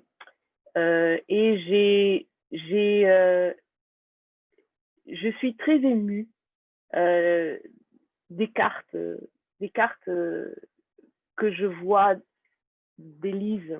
Je suis très émue des couches de compréhension qui viennent s'ajouter sur le travail qu'on fait. C'est un travail qui a été c'est un travail d'apprivoisement, d'élaboration. Le projet a été construit sur ces principes de base de l'autorité partagée et de cette idée du travail de l'intervieweur et de l'interviewé à l'articulation, à la construction du récit. Donc, quand on arrive avec le travail d'Élise, c'est déjà un travail, un énorme travail d'articuler ce récit-là, cette mémoire-là. Et là, ce qu'on voit, ce que j'aime particulièrement dans ce travail d'Élise, c'est la représentation du processus de l'entretien. De retrouver dans les cartes sensibles les silences. Ce sont ces silences-là qui, moi, ont mobilisé ma recherche. Je suis un enfant de quelqu'un, enfin, je suis un petit enfant, donc je suis le petit enfant de quelqu'un qui a été tué. Donc, mon grand-père a été tué dans les années 60 au Rwanda à cause de ces violences-là. Et les silences qui ont accompagné ou qui ont résonné dans ma famille à travers les migrations, à travers les années, et qui ont, comment je dirais ça, qui ont qui ont créé des frictions dans la construction de mon moi, mais aussi du moi de mes frères et sœurs, de mes cousins, de notre génération, sont ces choses-là c'est ça qui m'a mobilisée dans ma recherche. Et de voir ces silences-là, et la difficulté pour un porteur de récit qui au début il n'est pas un porteur de récit, il est quelqu'un qui a vécu quelque chose, et ce récit-là n'a pas de place normalement dans la vie de tous les jours. C'est un récit qui est tellement difficile que quand est-ce qu'on a la possibilité d'en parler. Donc c'est un récit qui se situe quelque part à l'intérieur de lui et qui est évoqué par cet entre-deux, par cet échange-là, hein, d'une oreille, d'un regard qui veut savoir et qui permet l'élaboration de ce récit-là. Et ce n'est qu'un récit, donc même si on a des récits qui durent 22 heures, mais même 22 heures ne vont pas capturer toutes ces choses. Et donc de pouvoir voir, de pouvoir entendre Élise parler de ces silences et de la difficulté de l'articulation de ce récit-là est très importante, surtout quand on pense aujourd'hui, par exemple, on réfléchit beaucoup à la transmission intergénérationnelle. Comment dire, comment partager avec nos jeunes cette histoire-là, ce devoir de mémoire-là, comment partager sans blesser, mais tout en permettant aux enfants, aux jeunes, d'avoir les éléments dont ils ont besoin pour se construire et pour aller de l'avant. Je voulais te dire merci Élise, et puis merci à Sébastien pour cette occasion, encore une fois, de se repencher sur et de voir encore une couche qui se révèle comme ça. C'est quelque chose de magnifique. Je voulais savoir si il y a Anna qui me disait si vous aimeriez jaser avec nous ensemble, si vous aimeriez rester ensemble pour qu'on puisse continuer à discuter un petit peu. J'avais peur de m'étendre parce qu'une fois que je m'emballe, bon, je parle beaucoup. Mais si on veut, on pourrait ouvrir les caméras et puis se voir et puis se jaser un petit peu. Excellente idée, Lisa, merci. Je ne sais pas, est-ce qu'on pourrait avoir comme un peu tout le mur en face de nous et puis les gens pourraient poser des questions, faire des commentaires, soit via le chat, soit en ouvrant le micro et en discutant.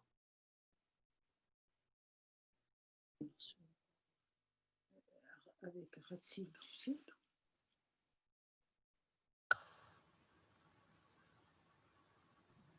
Merci beaucoup, Lisa, pour tes retours. Je suis très touchée. Et c'est vrai que ces silences, c'était une intuition qu'on a eue avec Sébastien. Je pense que c'était vraiment important. Et ce n'était pas facile à cartographier, ce n'était pas facile à attraper. Mais je crois que c'est là où finalement, il y avait le plus. Parce que finalement, cette idée de cartographier les émotions, elle échappait. C'est peut-être le plus patent, et tout en restant bien sûr très délicat, en essayant de ne pas interpréter, de recroiser peut-être avec d'autres choses pour ne pas interpréter ces silences tout de même et les laisser exister en fait tels qu'ils sont. C'était ça l'enjeu.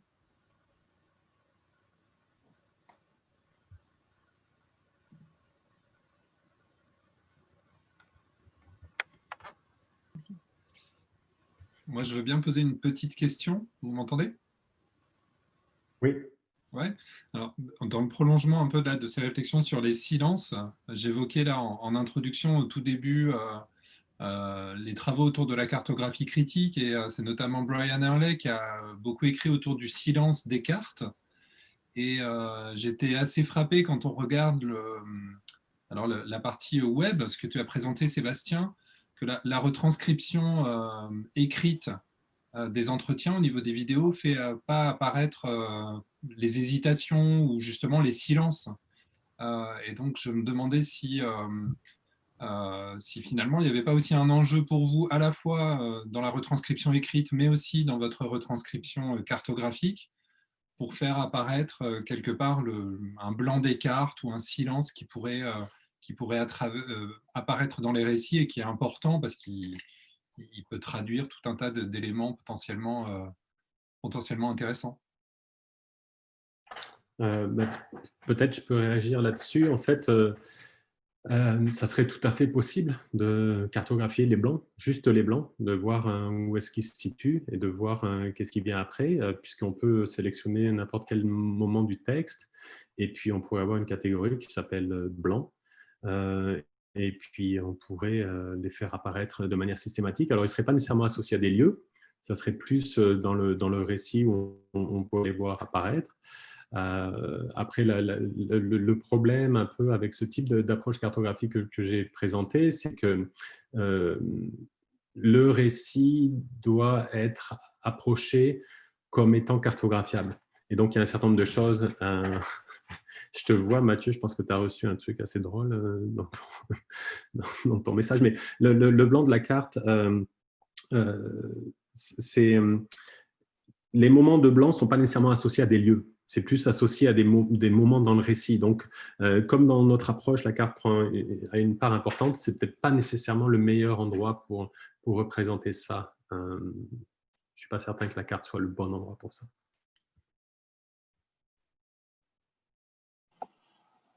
J'aimerais bien poser une question, si c'est possible, à Jean-Paul et Lisa et Emmanuel. En fait, Jean-Paul, quand tu nous as parlé au début dans ta présentation, tu nous as parlé des différentes étapes du projet. Donc, comment au début, c'était la collecte d'entretiens, et puis après, c'était comment créer une archive d'histoire vivante. Je voulais savoir, en tant que porte-parole de la communauté, mais aussi Lisa et Emmanuel, qu'est-ce que vous voyez être la prochaine étape, en fait? Vu que c'est jamais quelque chose qui est vraiment terminé, c'est toujours, ça évolue avec le temps. Donc, je voulais savoir comment vous percevez, en fait, la prochaine étape en tant que porteur de récit. Ben, pour Page Rwanda, ce qu'on espère, c'est de pouvoir apprivoiser la technologie parce que là, on a, je pense, ces 21 récits qui ont été mis sur la plateforme d'archives vivantes.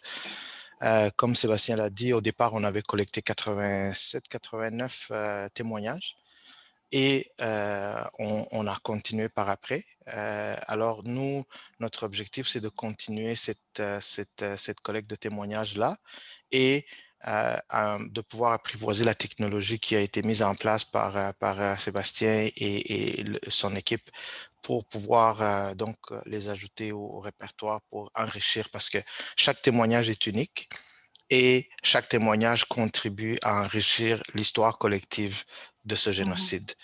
Donc, on espère bien sûr pouvoir continuer à en ajouter de plus en plus.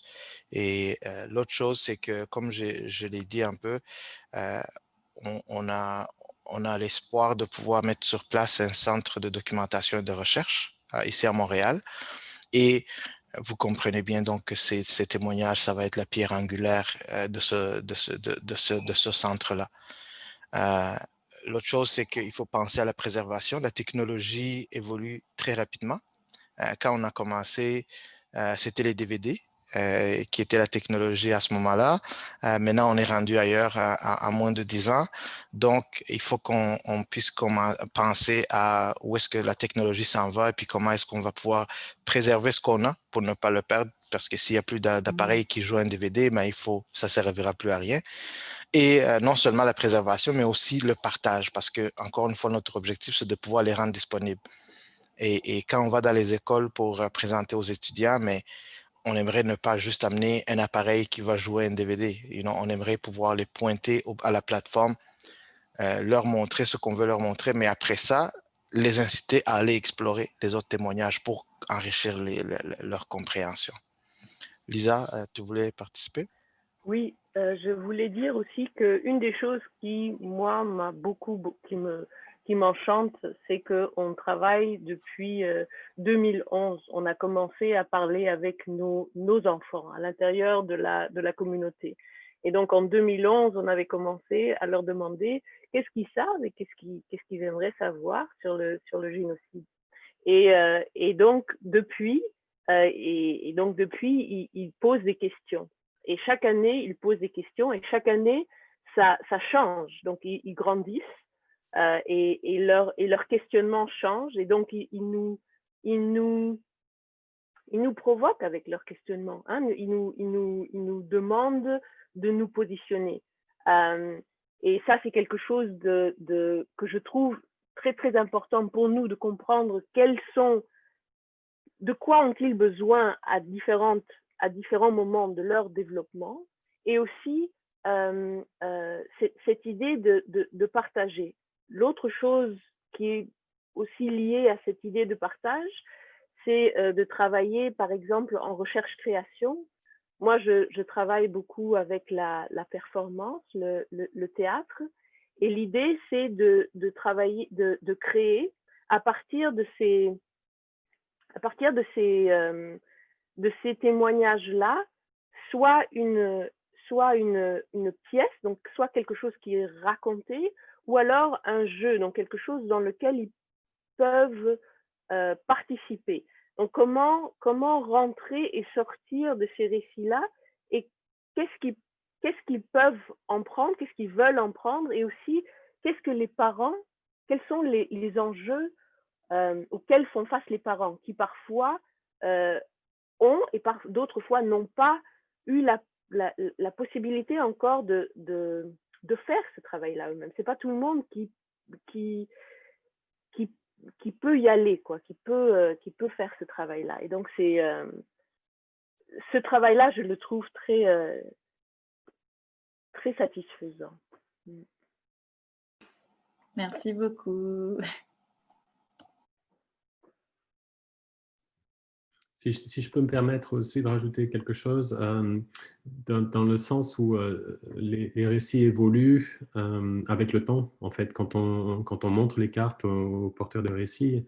Et là, je pense à Emmanuel Kaïganwa qui a laissé un joli message dans le chat. On voit qu'il y a des nouvelles choses qui apparaissent. Il y a des souvenirs qui réapparaissent. Peut-être qu'avec le temps, on est plus à même de les exprimer. Et donc, ces récits-là, ils présentent des récits à un certain moment dans un certain contexte, mais ils évoluent. Puis, comment on peut les faire évoluer? Est-ce qu'on peut rajouter des morceaux sur les récits pour faire en sorte que ces récits évoluent, que les cartes évoluent aussi? Comment on fait pour ne pas faire en sorte que ce soit juste ces récits, mais aussi l'évolution de ces récits qu'on puisse suivre? Et donc, ça, c'est une question qui nous intéresse aussi.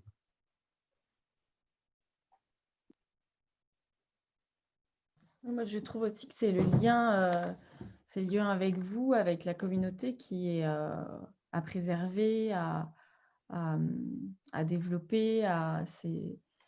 Votre présence ce soir. Et ça, c'est pour moi la chose précieuse à conserver, le lien entre nous et vous,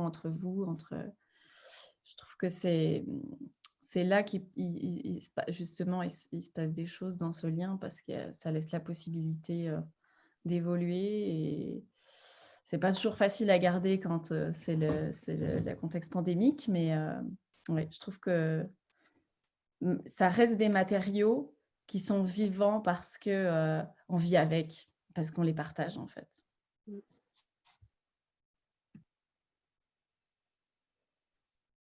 Bonsoir, donc moi j'aurais une question, je ne sais pas si vous m'entendez. Aussi, oui. J'aurais une question ici sur les termes. En fait, on a beaucoup parlé de réfugiés rwandais, et en fait, de ce que j'ai compris et de ce qu'on a pu voir ce soir, Il s'agit en fait essentiellement de réfugiés Tutsis, si j'ai bien compris. Alors je sais qu'aujourd'hui, évidemment, bon, les cartes d'identité au Rwanda, on est un peu dans l'effacement ici de cette ethnicisation, pardon, je vais y arriver. Mais c'est quand même parce qu'il y a eu cette ethnicisation qu'il y a eu génocide. Et donc, je voulais poser la question. Donc, c'est vraiment ici des récits de vie de rescapés, en fait, que vous faites, de rescapés du génocide.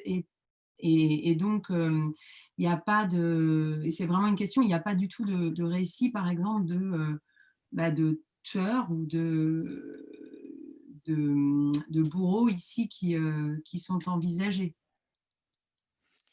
Alors, bonne question. La première chose, c'est que d'abord, ce ne sont pas des récits des rescapés seulement. Il y a aussi beaucoup de récits qui sont dans le contexte plutôt historique. Il y a plusieurs personnes là-dedans qui parlent de la période précoloniale, de la période coloniale, parce qu'ils ont vécu en ce moment-là, qui sont partis bien avant, dans les années 60, dans les pays environnants, qui parlent de contexte dans ce moment-là.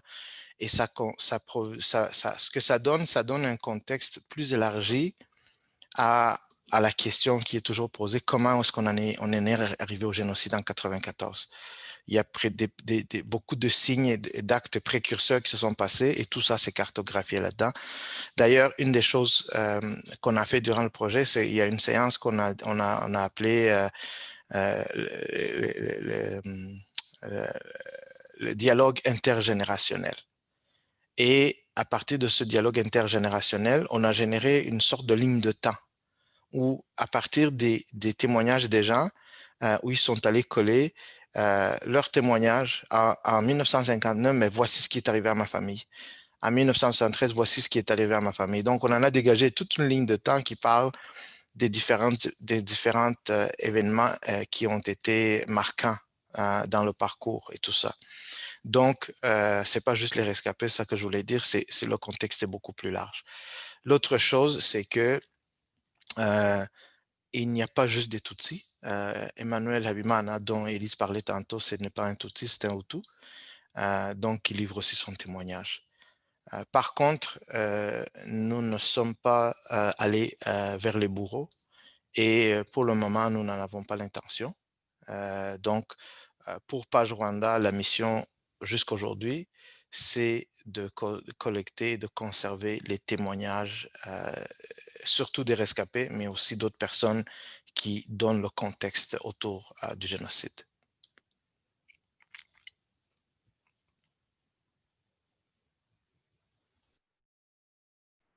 Je ne sais pas si ce que je vais dire a du sens. Quand une des choses que j'ai trouvé intéressante dans le projet des histoires de vie, quand j'ai commencé, j'étais très habitée par cette idée de réconciliation. Cette idée de dire on travaille au-delà des différences, enfin cette idée de l'un et de l'autre. Et c'est sortir de cette idée de binaire est très importante, pas seulement pour enfin, à mon sens, à moi, ce qui a été important, c'était de voir que l'homogénéité dans un des groupes n'existe pas. C'est-à-dire, si on dit les Tutsis, par exemple, ceux qu'on appelle rescapés, par exemple, n'avaient pas de confiance, ne se sentaient pas nécessairement faire partie de ceux qui étaient tout aussi Tutsis, qui étaient à l'extérieur du pays. Souvent, dans le sentiment, au tout début surtout, des personnes, un des sentiments qui existait en tout cas, c'était cette idée-là de dire, si vous qui étiez dans les pays limitrophes, si vous qui étiez exilés, n'aviez pas essayé de revenir, peut-être que nous serions encore vivants, qu'ils ne nous auraient pas tués. Donc, cette idée-là de ce tueur tué, de ce binaire-là est très difficile, ne nous permet pas d'aller voir d'autres différences qui existent à l'intérieur, qui peuvent parler d'autres choses. C'est aussi, à mon sens à moi, difficile et dangereux pour les enfants. C'est-à-dire, il y a une idée de pureté que je ne sais pas pourquoi il faut qu'on nourrisse ça sans arrêt. Parce que combien d'entre nous sont d'héritage mixte? Donc, il y a une construction de la pureté, de la différence, qui ne nous aide pas. En tant que les personnes qui ont été tuées pour ça. Mais est-ce que ça, c'est quelque chose qu'on doit absolument... Enfin, voilà. L'autre chose qui est important aussi, c'est que le témoignage en soi, ce n'est pas un positionnement politique, ce n'est pas un positionnement par rapport à l'actualité, ce n'est pas un éditorial. Une personne raconte ce qui lui est arrivé. Donc, moi, tel jour, je me suis levé, je suis sorti, j'ai pris le bus, je suis allé à tel endroit, puis voici la personne que j'ai rencontrée qui m'a dit ci, qui m'a fait ça. Le témoignage finit là. Donc, pour moi, la pureté de ce témoignage, qui n'est pas accompagné de messages éditoriaux ou de positionnement autre, je trouve que c'est ça le témoignage et que ça devrait rester comme ça. Donc, les gens qui vont aller écouter ces témoignages, vous allez entendre les gens, vous allez aller entendre de la personne vous raconter ce qu'elle a vécu, son vécu, tout simplement. Et les interprétations peuvent être multiples par rapport à ça, bien sûr, mais la personne, elle a livré son témoignage, elle a livré sa vérité, puis c'est à nous de le prendre, puis d'essayer de le comprendre.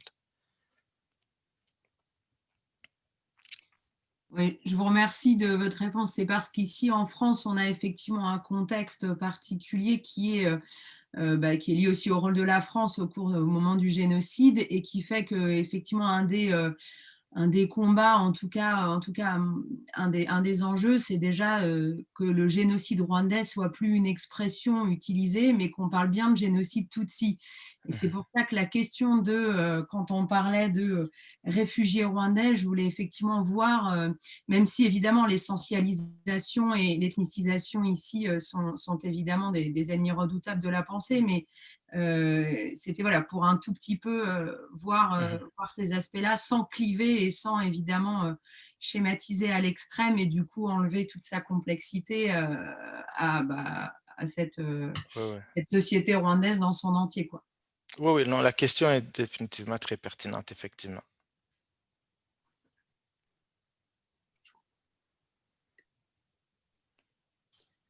Si je peux demander une question aussi, je suis Sabine Bergler, je suis associée un peu avec le projet d'Atlasini, mais au loin, je suis informaticienne et nous, on travaille normalement avec des documents, avec qui sont déjà archivés.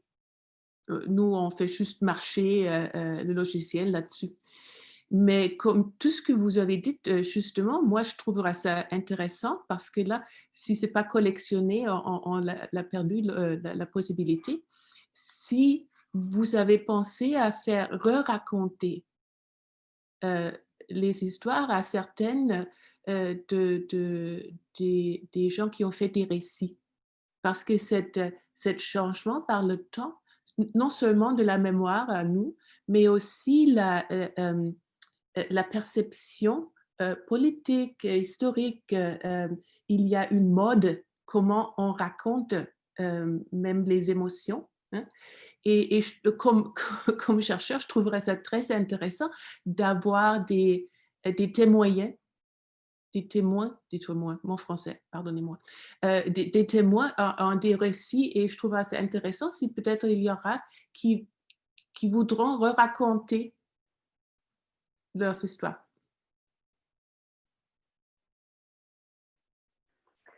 C'est une belle idée, ça.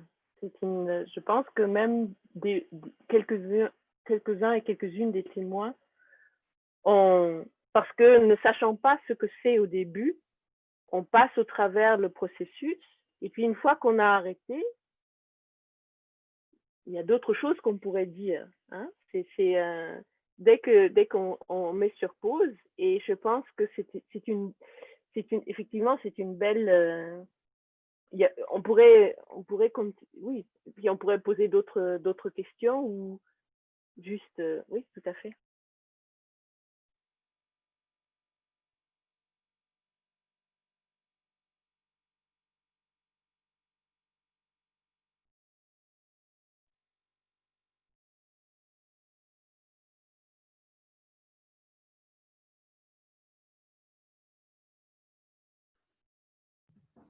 Je voulais rebondir sur un mot d'Emmanuel là sur le chat qui dit j'ai manqué souvent les mots aux images d'horreur, mais finalement ces récits et ton récit, Emmanuel, il raconte aussi comment on le vit, et c'est important en fait. Moi, je trouvais ça important justement de garder cette manière de dire pour ça, parce qu'en fait, ça dit beaucoup de choses de ces images. C'était pas clair, pardon. La manière de le raconter, même si elle est... Peut-être qu'on peut la penser éloignée, ou peut-être qu'elle ne correspond pas exactement à ce qu'on a dans la tête, mais elle dit quand même beaucoup de choses par elle-même, en fait. Et c'est la même chose dans beaucoup de récits, en fait. Les mots qui sortent sont des fois des images, des fois un petit peu décalées, mais en fait, c'est avec l'ensemble du récit qu'on peut reconstituer. Et puis, je trouve que il n'y a pas forcément besoin, en tout cas, de forcément creuser à ces endroits-là, mais je trouve que reporter cette parole telle qu'elle est, c'est la porter, c'est montrer qu'elle est difficile à dire et qu'en fait, on n'a même pas le langage, parce que ça fait pas partie ça fait partie du tabou. Oui, ça me paraissait important. Voilà, simple remarque, ce n'est pas une question, mais les choses telles qu'elles sont dites disent beaucoup, même si elles ne disent pas. Voilà, c'est ce que je voulais dire.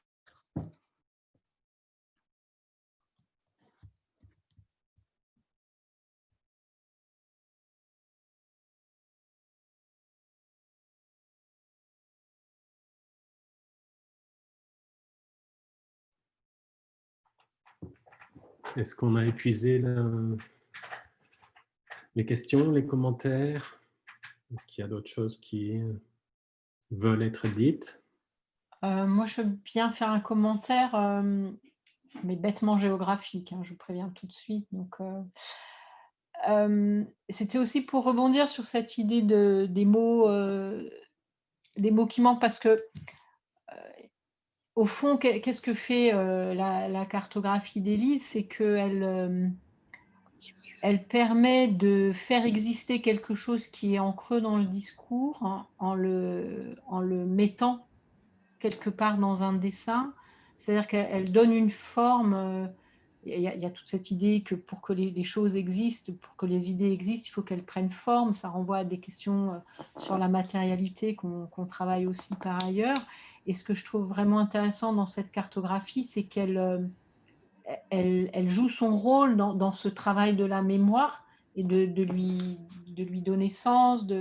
Enfin, c'est pas de lui donner sens, la mémoire elle a sens en soi, mais dans ce travail de mémoire et de transmission, le rôle de cette cartographie, c'est justement de donner une forme qui l'inscrit dans un itinéraire qui lui permet de durer, et puis peut-être, puisque vous parliez de la suite, de se reformer autrement plus tard, à un autre moment, quand tout ça sera repris. Mais ce que je trouve dans l'exercice de cette cartographie sensible, c'est la contribution qui me semble vraiment intéressante, c'est d'arriver à se saisir du creux et à le représenter. Et à le représenter dans l'espace. Et parce que c'est quelque part, ça existe. C'est là, c'est mon côté géographe. La possibilité de le mettre quelque part, qui n'est pas un quelque part avec un point comme dans les signes que j'aime pas beaucoup, qui dirait c'est là et pas ailleurs. Non, c'est là, mais c'est un espace qui est autre. Et c'est ça que vraiment je trouve vraiment très intéressant. Et je vous remercie tous pour cette très très belle conférence.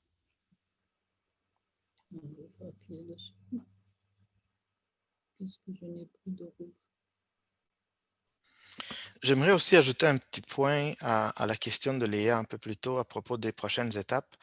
Comme vous pouvez l'imaginer ou comme vous le savez déjà, livrer son témoignage, surtout quand on a vécu une histoire horrible et traumatisante, n'est pas chose facile. Donc, il y a beaucoup de gens qui n'ont pas encore été capables de livrer leur témoignage. On l'a vu par exemple dans les présentations théâtrales que Lisa et son groupe ont pu faire de temps en temps dans le passé. Il y a quelqu'un qui est capable de livrer une petite phrase, un petit quelque chose, et puis avec la représentation dans une autre dimension, ça déclenche beaucoup d'ouverture et beaucoup d'émotions et tout ça. Alors, moi, mon espoir en voyant le travail d'Élise et qu'est-ce qu'elle a été capable de faire, notamment avec Emmanuel, c'est que on puisse pouvoir aller chercher d'autres gens qui n'ont pas encore été capables de livrer leur témoignage, qui ne sont pas toujours capables d'en parler. Alors, je sais qu'Élise, elle va, par exemple, donner un atelier où elle va nous montrer le processus. Moi, ce que j'espère, c'est qu'on puisse éventuellement, que ça puisse aider des gens, peut-être à travers ce médium-là, de pouvoir sortir leur témoignage. Parce qu'il y a des gens qui ont encore tout ça enfoui à l'intérieur d'eux-mêmes, qui ne sont pas capables de le sortir, ça cause toutes sortes de problèmes. Alors, tous ces différents médiums-là qui sont maintenant, qui vont être maintenant à nos dispositions, j'espère que ça va pouvoir servir à certaines personnes pour pouvoir se délier et pouvoir sortir leur témoignage et leur traumatisme qui est à l'intérieur. Ça me fait penser que j'ai complètement oublié de vous dire que j'ai dessiné des cartes parce que c'est un médium que je connais, mais il y aurait 1000 manières de représenter ces récits sous 1000 médiums différents. Je sais que Lisa, toi, tu utilises beaucoup le théâtre. Je n'ai pas encore eu l'occasion de voir ton travail. Donc, voilà, c'est une possibilité parce que là, dans le contexte, c'était favorable. Ça me permettait d'exprimer des choses, d'exprimer une compréhension. Mais en tout cas, ce n'est pas du tout restreint à ça. Au Maroc, j'avais travaillé avec le textile, le tissu, sur des cartes en tissu. Et puis voilà, chacun ses manières d'exprimer. Et c'est sûr que chercher des manières qui ne forcent pas la porte de la mémoire, qui respectent ça, parce que en fait, c'est en creux, mais c'est présent, donc ça existe. Si les choses ne sont pas dites, mais et qu'on peut les sentir, c'est quand même bien qu'elles sont vraiment présentes.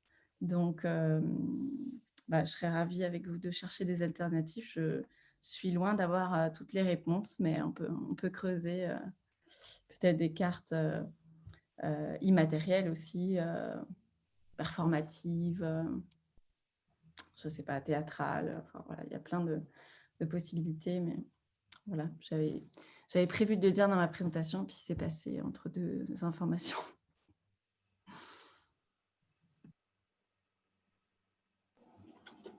On avait imaginé pouvoir faire un genre de workshop demain après la conférence pour justement amener la partie théâtrale de Lisa avec la partie dessin de Élise pour pouvoir comme illustrer en même temps comment les deux, on peut les jumeler à partir d'un seul témoignage d'une personne pour voir ce que ça peut donner dans les deux différents médiums.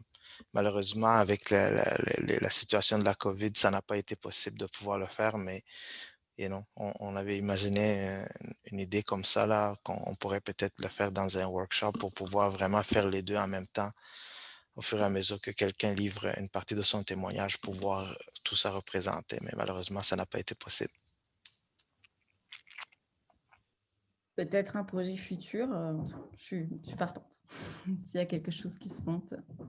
Effectivement, je suis sûr qu'on va pouvoir le réaliser tôt ou tard.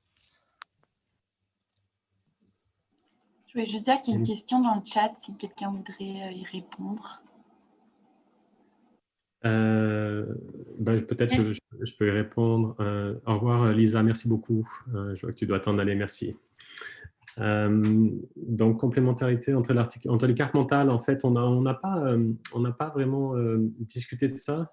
Peut-être Elise aurait quelque chose à apporter ici. En fait, la complémentarité entre les cartes, c'est quelque chose d'essentiel pour nous et c'est pour ça qu'on a ces deux projets en parallèle, c'est-à-dire qu'on est convaincu que d'une seule manière de cartographier ne peut apparaître qu'une vision assez restreinte du monde et des récits.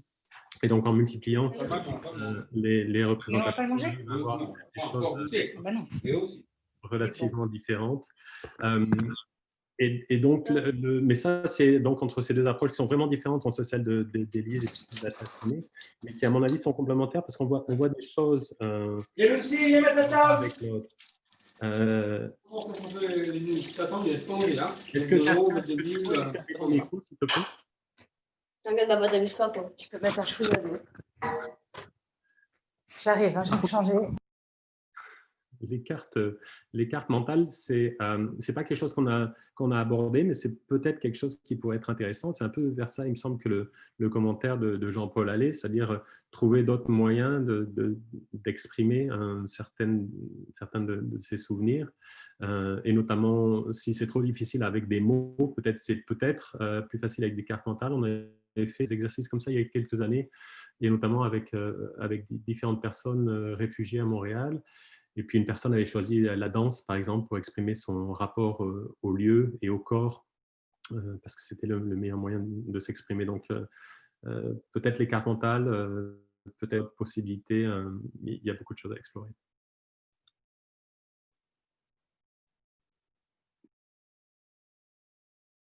Je vais rebondir rapidement, mais je crois que je ne vais pas réussir à répondre à la question en si peu de temps. En fait, en tout cas en géographie, et c'est pour ça que je dis carte sensible et par carte mentale. Donc, c'est une méthode qui s'est développée depuis les années 60, où on proposait aux gens eux-mêmes de dessiner des cartes.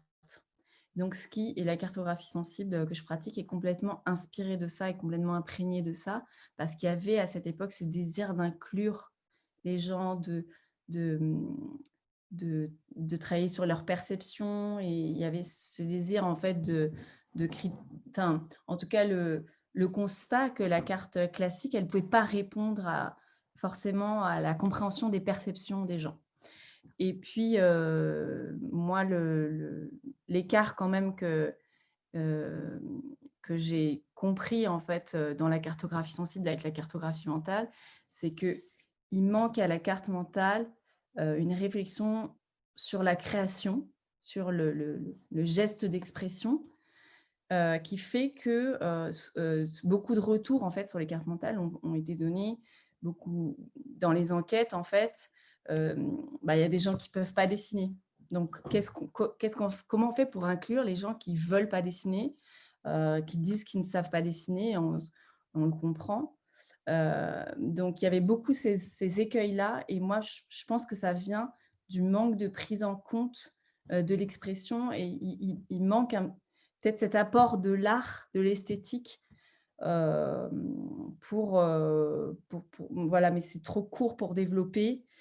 Mais par exemple, les cartes mentales se faisaient beaucoup sur une table avec une feuille, avec un crayon, pendant des entretiens.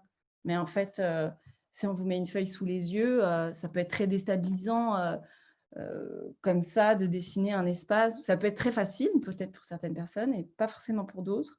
Donc, avec la carte sensible, il y avait cette idée, en tout cas, moi, dès le départ, d'essayer de trouver un langage qui soit plus adapté en contexte, donc sans forcément passer par le crayon et le papier, en fait. Donc, j'avais utilisé le tissu. Mais donc, voilà un petit peu l'écart qu'il y a. Mais je pense que la carte sensible doit beaucoup aux cartes mentales. Dans tous les cas, ça a construit le cheminement vers ça. Mais peut-être une réflexion un peu plus sur les modes d'expression. Comment on peut permettre aux gens de s'exprimer, en fait. C'est peut-être là-dedans que la carte sensible prolonge un peu la réflexion.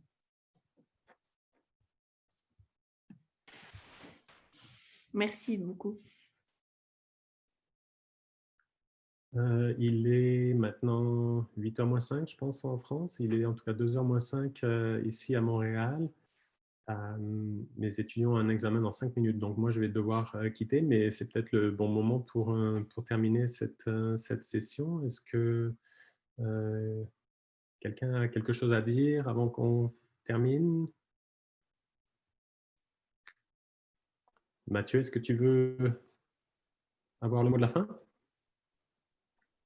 Non, pas le mot de la fin. Je peux juste simplement indiquer que dans le cadre donc, du cycle de conférences qu'on organise avec le musée d'Aquitaine, la prochaine séance aura lieu avec Julien Bézia, et il y a quelques résonances avec ce qu'on a évoqué, puisque son intervention portera sur le blanc des cartes. Julien Bézia, c'est un artiste, il a fait des bandes dessinées, et c'est aussi un enseignant-chercheur de l'Université Bordeaux-Montaigne qui a écrit un livre sur le blanc des cartes et la façon dont finalement l'analyse du blanc des cartes nous permet de révéler tout un tas d'enjeux, voilà, avec une analyse dans un livre qu'il a produit, que j'ai là, qui s'appelle La carte à l'œuvre, que je vous conseille vraiment, qui est vraiment intéressante, parce qu'on plonge dans le silence des cartes et on l'explore et on essaye d'en révéler un certain nombre d'enjeux, notamment politiques. Voilà, donc ce sera la prochaine séance en janvier.